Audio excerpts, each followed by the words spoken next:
everybody. Welcome to Cinema Crusaders. This is a wonderful special. I am so excited to have our guest on here who I'm going to introduce in just a moment. But first, before we get to that, I want to introduce my co-host for this very special podcast, the one, the only, Almega. How you doing now?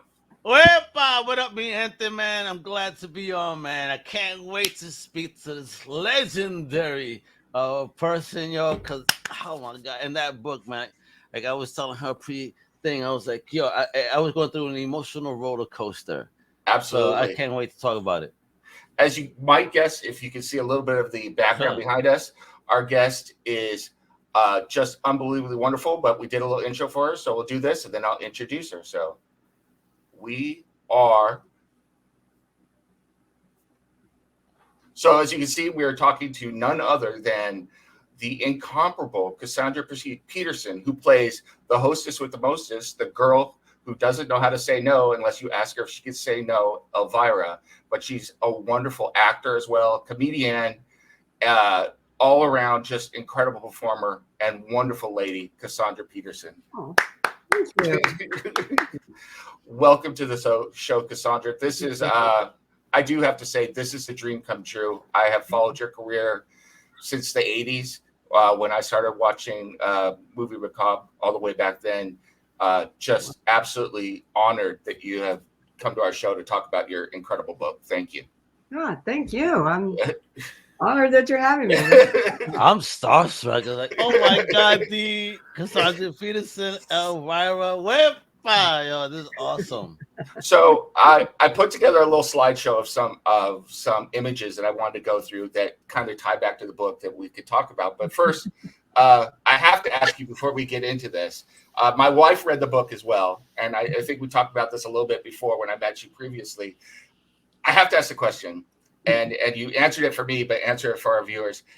How do you pee in a treehouse? What is going on there? My God. I'm so glad you asked me that because, all the stuff in the book, I've done like a million interviews. No one has talked about me living in a freaking tree. I'm going, does everybody live in a tree? Is this maybe that's a normal thing? I don't know.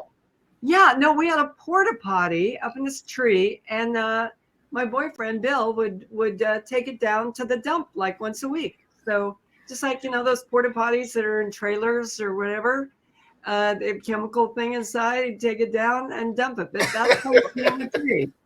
Well, what's so important about this tree? My gosh. And we showered with just a hose from the next door neighbor, which I don't even think they knew. Bill ran just a garden hose up the tree in through a hole. And then when we had to take a shower, one of us would run down, turn on the hose, and the other one would like wash off in the freezing cold freaking water. Isn't that crazy? Well, yeah. I have to ask, is the tree still there? Can it be a pilgrimage site now? Can we go and visit it? All right. I need to actually drive up there and see if it still is there. It's on Hollywood Boulevard, if you can believe it. But Hollywood Boulevard goes up into the hills at the end, at the west end of Hollywood Boulevard. It winds up into the hills, kind of like where Laurel Canyon is. And so that's where the tree was. But I should drive up there and take a look at if that tree is still there. I suppose so. I hope so. We can create a little Cassandra Peterson shrine there and leave, memorabilia and things, as in honor. This is where she lived in the tree, and it'd be a new Hollywood landmark. Yeah, I'm bugging. I can't believe you even went through that to show. Like, you see, folks. I mean, sometimes you gotta start from somewhere. Right? You do. And the rent was the right price. It was free. Oh man, that was the best thing about it. That's always nice living in Hollywood if it's free. So yeah, there's not many places in Hollywood that are free. Let me tell you. So that worked out for a while. So like I said, I came up with some images and kind of want to get your thoughts on these because they pertain to things in the book. So first, you ready, kiddo? Yep. There you go. Nice. Viva Los Girls. That is the show I was in Las Vegas when I was 17 years old. I started in the show. 17? All right. I have to say that was one of the things that really blew my mind. That between the 60s and now, that you were 17 and in let's be honest, a topless show in Las Vegas. Yeah, to tell you the truth, now I started rehearsals for the show when I was 17. I went through, the show opened in August, and I became 18 in September 17th. So I was actually hired as a 17-year-old. I worked there as a 17-year-old for about a little more than a month, and then I was 18. But still, right? Yeah. May I ask though, Pretty crazy. when you performed the show, when you performed the first show, were you 17 or 18? 17. Oh, And I performed the wow. first show. Oh, yes. Wow. Yes, I could dance topless in a show, but I couldn't enter the casino because of gambling. I couldn't go to the hotel because they had bars. I was not allowed in the hotel. I had to come and go by a back door.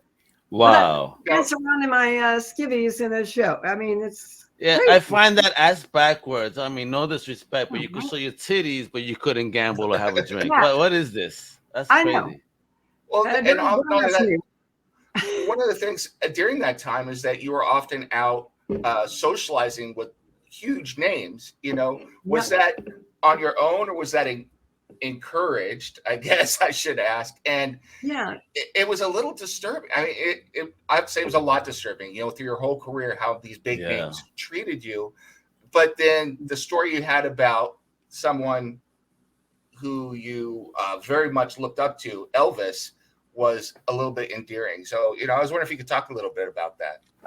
Yeah, I mean, I met a lot of people in Las Vegas. It was funny. Viva La Girls at that time was the hot show in Vegas. And we were, honestly, the girls in that show were treated like royalty. We got invited to everybody's show.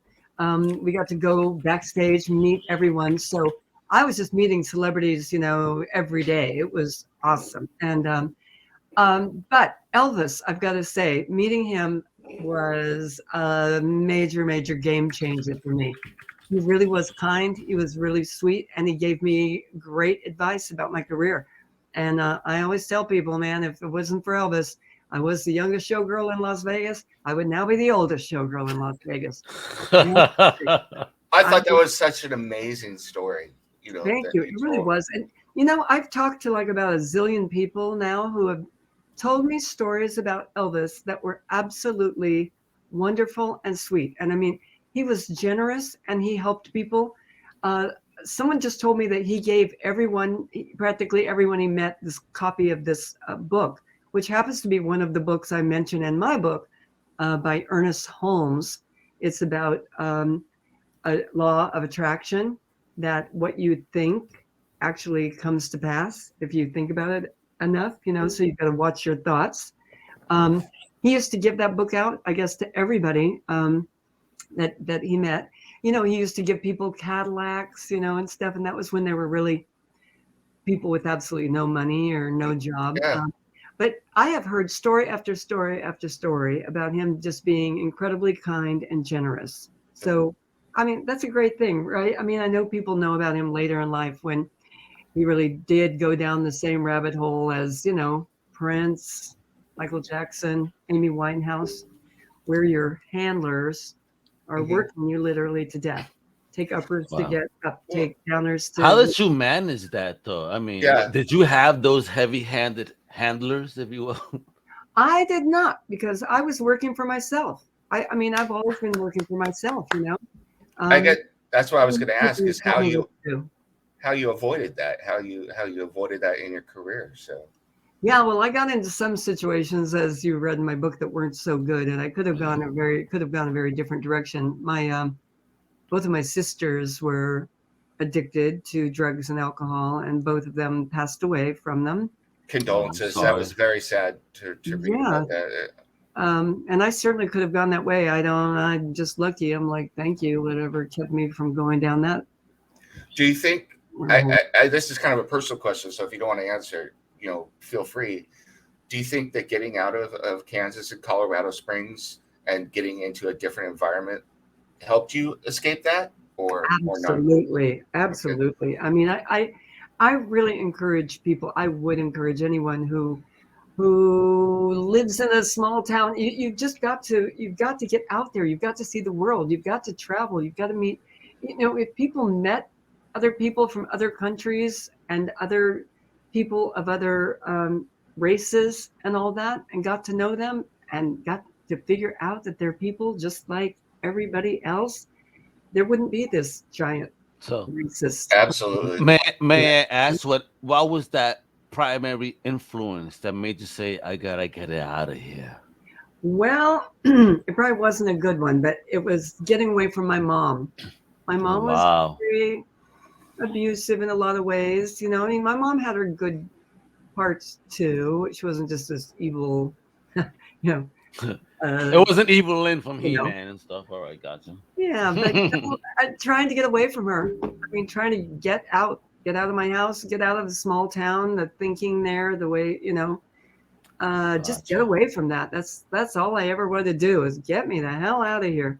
Wow. And I think it made a big difference. And I mean, I don't encourage everybody to leave their home forever and leave their families or anything like that, but I do encourage them to try other things, go other places, experience things, then go back to your Experience family life. house if you want, you know. Well, I kind of skipped ahead in my photos, but what you were talking about brought up something that I wanted to ask you, which was when you were in Colorado Springs, you know, you had so many things that you were doing. You were going to concerts, you were dancing, you were doing this, but I noticed drag. Hey, look at that. How much of an influence did the first drag? I forget her, you know, her name. Tawny but that- Tan. Tawny Tan. Yeah. How much she seemed to have an huge influence on what would later become Elvira, as far as your look and everything. But over the course of your career, how much of an influence has drag been? Because, you know, drag is just an incredible art form. So, you know, it is. I don't think a lot of people realize what an art form it is, and the fact that when I was 14, I walked into this club. I didn't know what kind of a club it was. It was called the Purple Cow, and it was on the edge of Fort Carson Army Base, which is interesting, right?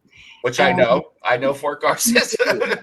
And that's where I was go-go dancing, you know, nothing like working for the government. Crazy. And so I go into this club, and here are these glamorous women. I mean, I'd never seen anything like it before outside of a movie. You know, it was like, oh my God, there's this hair and makeup, there's beautiful dresses, and you know, I say in my book, they were so big, they were so gigantic, and I finally discovered they're men, you know, wearing women's clothes, and that was something totally new to me. Never even occurred to me that was a thing, and I started going there every day after work and hanging out with them, and the lead drag queen, Tawny Tan, who was actually from San Diego, kind of took me under her wing, and you know, I told her I was a dancer, and she got me a job there. I even stood in one night for one of the drag queens that was I played one of the Supremes.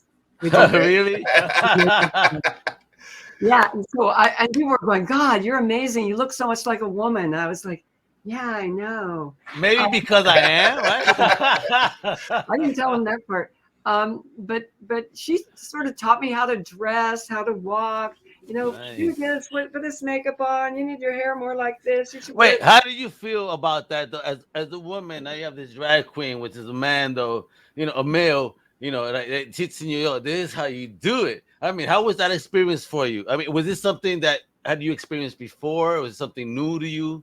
Yeah, no, we were experiencing it. It was totally new to me, but I loved the way they looked, so I wanted to look like them. So her telling me, you know, do this, walk like this, wear your hair like that, was like, oh, that's fantastic, because I want to look just like you. I would say it never occurred to me, but after reading your book, I went back and watched, you know, different things. I watched your movie again. I watched things, and I said, this is Elvira's look. Elvira took drag and brought it, you know, Cassandra took drag, brought herself, and you're larger than life. You know, is that a fair statement? Absolutely. I always say that I am a drag queen. I don't think it matters what gender you are. I totally think Elvira's a drag queen. The only difference between me and RuPaul is that I don't tuck, you know? Yeah, we both do all the same things. Oh, every man out there just had some pain, but you know what? Sometimes pain is is necessary for beauty. So I you I know, love the Tell me realness. about it. I love the Yeah. realness here, yo. Here we- That's truth. I love it. so here is another picture. This is about your acting career. I saw this movie in the theaters with my parents. Oh, So wow. Oh, wow. Yeah, Yeah. Alan Quartermaine and the Lost City of Gold, or whatever Yeah, the hell. I love that movie too. It's so cult. I love it. It was really sucky, I'll tell you. But the awesome part about it was, well, okay, there was a funny story with this. It starred Richard Chamberlain, who has remained one of my dearest friends for the rest of my life, and Sharon Stone, who has remained one of my nothing for the rest of my life. I don't even go into my Talk like relationship. a story for real, I right? won't talk about Sharon. I even left her out of the book because Let's okay. not deal with it. Yeah, no, cannot deal with her. All positivity and love, kiddo, right? Let's not fucking around. But the great part about the movie was I got to go to Africa for about a month, I think, a little more than a month. And Was that your first time? yeah, I mean, Africa wow. was fantastic. I mean, we had such a Wow. great time. We were in Victoria Falls in Zimbabwe. Oh. But here's what happened. This was really crazy. It was Canon Films. They finish up the film. I'm the lead villain, psoriasis. It sounds like a skin disease. It's psoriasis, right? Yes, psoriasis. And they go to bring the movie back to the U.S. and the Zimbabwean government confiscates it for Wow. lack of payment. They hadn't paid them all the fees they were supposed to pay. It was Canon. No way. Yep. And then they said, we are going to reshoot all your scenes back in LA. Unfortunately, it was October. And I said, no. I can't. I was doing Knott's Berry Farm, my show there. And I'd already signed a contract. I'd already, gotten the show together. Oh, I could man. not reshoot. So I was like, snip, snip, snip. All my parts were cut out of the movie. Oh, Oh man. my gosh, that's Just terrible. were a tiny couple little moments there in the movie. Is there a director's cut anywhere with your scenes? Yeah, I mean, it was all, they were all gone. They were just, I'm still in the shit. movie, but just for moments. And people go, I thought you were at a major part in the movie. And I did, but I got cut out, replaced with another girl that did most of my parts. Yeah, I know, right? And that's after like 4 to 6 weeks working like a dog, in Africa. And so that was unfortunate. Or maybe it was fortunate. So You've been a journey woman in the industry, like really going through a crazy journey. I mean, like I said, I read the book, and there were moments where you were talking about how people would just, grabby and all that. I'm like, I'm a girl daddy, you know what I mean? So, my daughter or my wife, which is beautiful. I can't imagine an Asian doing those things, because let me tell you, I'll go on that ghost power type joint and thug them. Like, if you, with a smile, that you ever touch my family, you know what I mean? I'm so glad that you read that and that you said that, because I'm hoping other guys who are straight read this book too and say, wow, that's what goes on with women. My story is not unusual. If you it's not unusual. It's disgusting. It's disgusting. It made men are like that. Visibly angry, especially for me. The one that really hit me was the Wilt Chamberlain story, especially since he had been nice to you for so long, and then somebody I knew for years. I mean, a friend, somebody who I considered a friend. Not like a best friend, but I'd known the guy for years and years. And the motherfucker's getting too comfortable. Huh? That's no motherfucker getting too comfortable. Yeah. You know what I mean? That's what that is. And also athletes, I think a lot of them tend to have this, I can do anything, because everybody's always kissing their ass, like you can do whatever I feel like. And I dare an athlete touch someone in my family. I'll show you who Almaga is. I may be a short Puerto Rican, but I got that rage. And I hear what you say about famous people, because in regular life, I think in regular life, a dad would come along, or a brother or an uncle, and beat somebody. It's like you get kept in check. Yeah, man, I'm sorry you went through that. I mean, I can't believe a legend like you has gone through such bullshit like that. I can't believe it. I mean, but that's part of the journey, right? Yep, and I think it's not that atypical from other women I talk to, even show business legends. They've been through a lot of shit, and That's fucked up. good for them to hang in there and keep doing it, because that's the problem with that kind of behavior. It discourages women from following their dreams, and then they shut it down. It's And not just women too. It's also even people of color that get discouraged because get looked at a certain way. I have 2 daughters, and oh man, I don't know what would happen. What happened? Yeah, if someone did that to them, I know when Nemesis yeah. I'll be like messaging them on Twitter. Hey, what happened? And all of a sudden, I look at a California newspaper. So yeah, if my dad would have been around, boy, my dad kicked ass. I'll tell you, if he would have known those stories happened, there would have been some sad. May I ask you that though? Were these stories that Cassandra? May I ask you? Were these stories that you share with your family? I'm dealing with this, and how did, if so, did they react in any way, or did you not share your experience with them? I never did. They're reading it. Really? They're reading it now in a book. My father and mother have passed away, but and it's probably a good thing because the book would have killed him. You know what I mean? Yeah, really. Yeah, right. They would have been like so angry. Like I feel sometimes how my daughter told me she was bullied in high school and never told me until after the fact. So I felt very hurt by that. My dog is over here. He's going crazy. Your dog loves it. Your dog loves Almega. It's okay. Hey, kiddo. Here, I have to show you. He's the funniest dog in the world. But I just had Thanksgiving with a cousin of mine, and he was practically crying because he said, "Here's my dog. He's got his sweater. He's getting ready to go." Oh, look at how cute! I love that mohawk though. Right out of the movie. I know it's not the same dog, but I know, but that's what we're going for here. Oh yeah, I love it.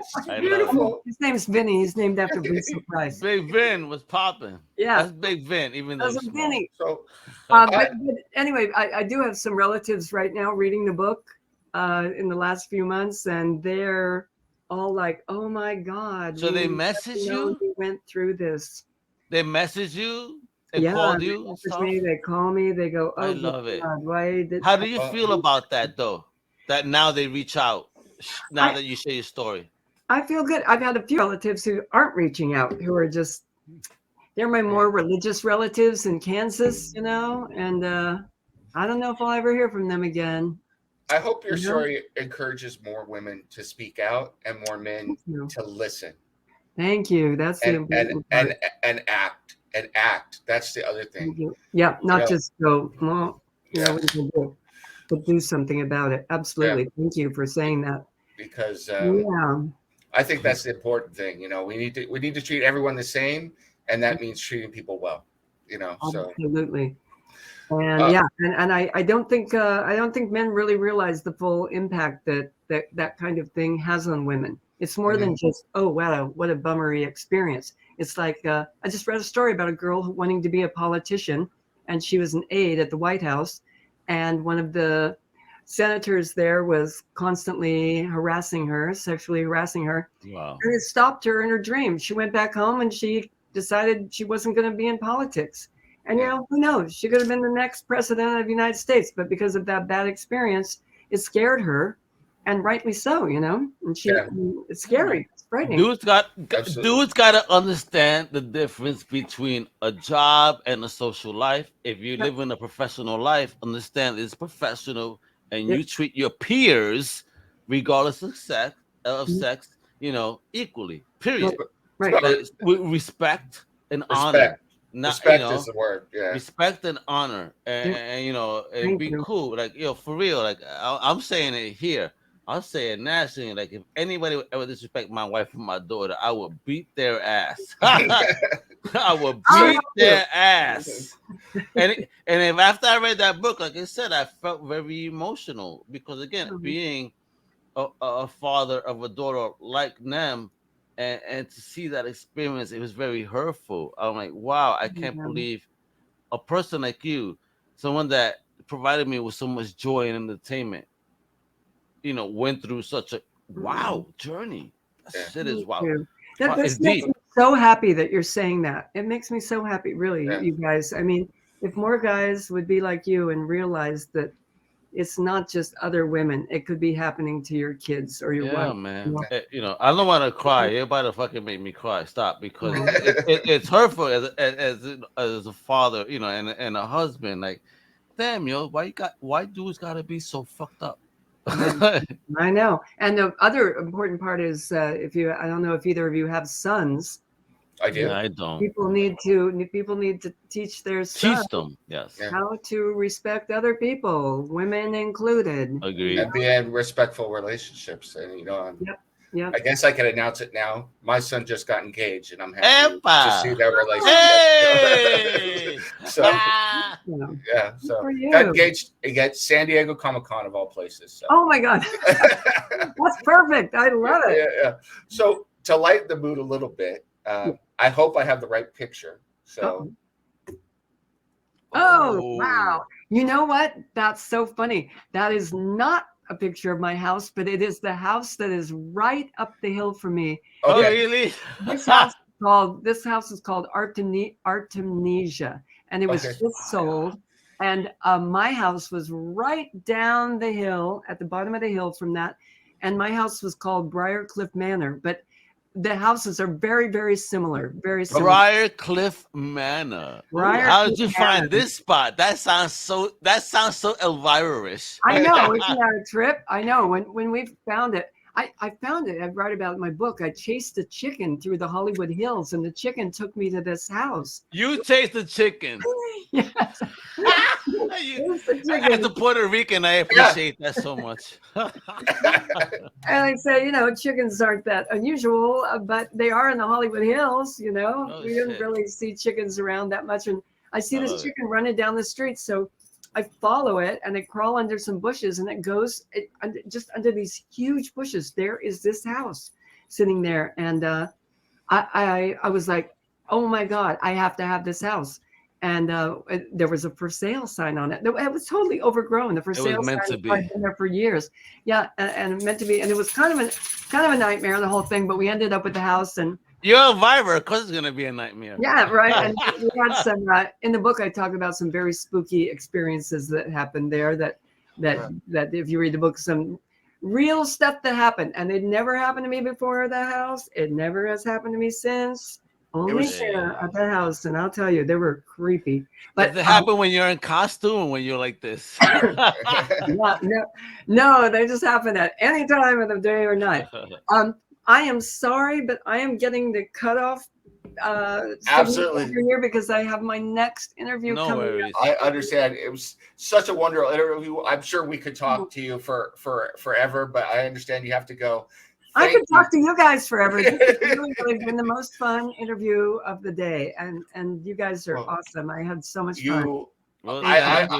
I would be remiss if I didn't say anytime you want to come back for anything, please think about us. I'm gonna hit Anna. Shout out to Anna, baby. For real. Yeah. Okay, I will. I've got some projects coming up, so in a few months or maybe a year, I will hit you guys up again. Great. Well, then to everybody, I want to say thank you for watching. Thank you, Cassandra, so much for being on with us. And I'm going to let you go. So on behalf of all of us here at Cinnamon Crusaders, this has been a wonderful interview, and we're signing off. Thanks, everyone. Bye-bye.